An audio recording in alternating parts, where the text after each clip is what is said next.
Assalamualaikum warahmatullahi wabarakatuh. Saya Dr. Nadira Nitaralena. Hari ini saya akan memberikan sedikit sharing mengenai 2 kasus COVID-19 pediatric obesity yang kami temui di rumah sakit kami.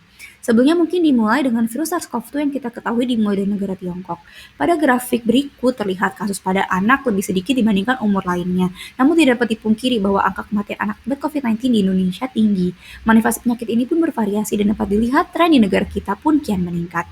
Didasari dengan tren inilah dan lockdown yang semakin mendorong sedentary lifestyle, pada penumpukan lemak dapat meningkatkan susceptibilitas terhadap virus ini serta masih sedikitnya studi yang membahas pasien COVID-19 anak dengan obesitas. Kami pun mengangkat kasus ini.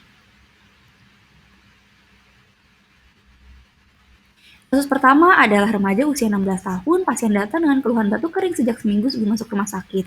Tidak ada riwayat dirawat di RS sebelumnya, tidak ada riwayat obesitas di keluarga, tumbuh dan kembang normal serta imunisasi dasar lengkap. Untuk status sosioekonomi pun pasien berasal dari keluarga yang berada. Menurut CDC 2000 graph, pasien tergolong obesitas.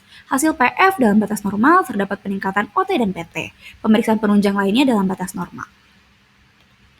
Pasien didiagnosis dengan confirm COVID-19 with mild symptom, obesitas, dan elevated liver enzyme at causa NAFLD, DD-nya low fluid intake. Pasien pulang 10 hari setelah perawatan dengan CT value di atas 35 dan tanpa gejala. Kemudian pasien lanjut isolasi di rumah selama 7 hari. Kasus kedua adalah anak usia 7 tahun datang ke RS tanpa keluhan. Ada riwayat obesitas di keluarga dan tumbuh kembang dalam batas normal serta imunitas dasar pun juga lengkap.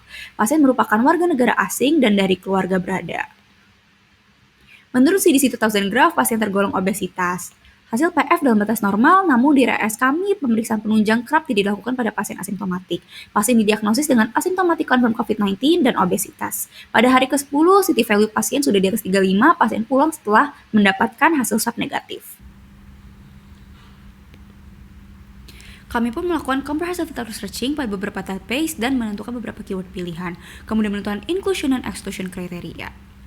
Dan akhirnya kami pun mendapatkan 5 relevant articles.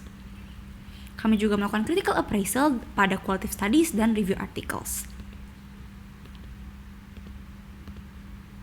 Karakteristik artikel yang kami kumpulkan terdiri dari studi yang berfokus pada anak dan remaja dengan obesitas yang terinfeksi dengan COVID-19 dan impact dari COVID-19 secara general pada pasien anak dan remaja dengan obesitas.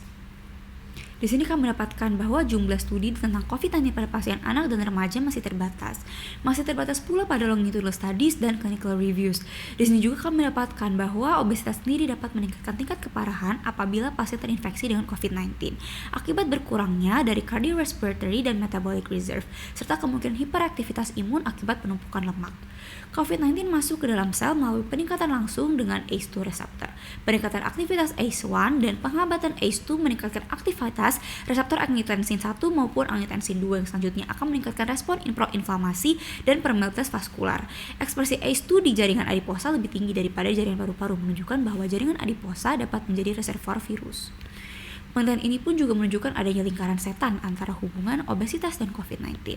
Melalui literatur yang kami kumpulkan, kami juga mendapatkan bahwa penurunan aktivitas fisik dan anxietas pada anak dapatkan akibat lockdown dapat memperparah penumpukan lemak yang berkaitan dengan substans lebih tinggi terhadap COVID-19, serta kemungkinan anxietas ini sendiri juga sudah berpengaruh terhadap penurunan imun pada anak.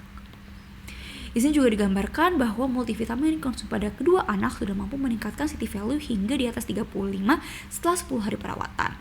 Dengan begitu, special precaution pun dibutuhkan pada anak, termasuk edukasi diet dan aktivitas fisik. Sekian presentasi dari saya, semoga bermanfaat untuk kita semua. Billahi taufiq wal hidayah. Wassalamualaikum warahmatullahi wabarakatuh.